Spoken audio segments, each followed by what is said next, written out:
وقاتلوهم حتى لا تكون فتنة ويكون الدين لله، فإن انتهوا فلا عدوان إلا على الظالمين.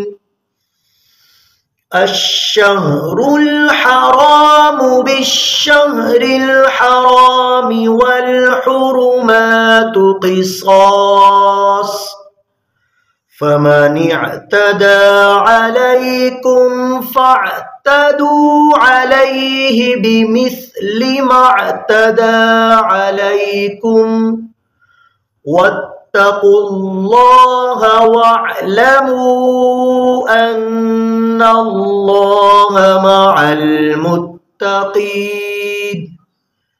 وأنفقوا في سبيل الله ولا تلقوا بأيديكم إلى التهلكة وأحسنوا إن الله يحب المحسنين.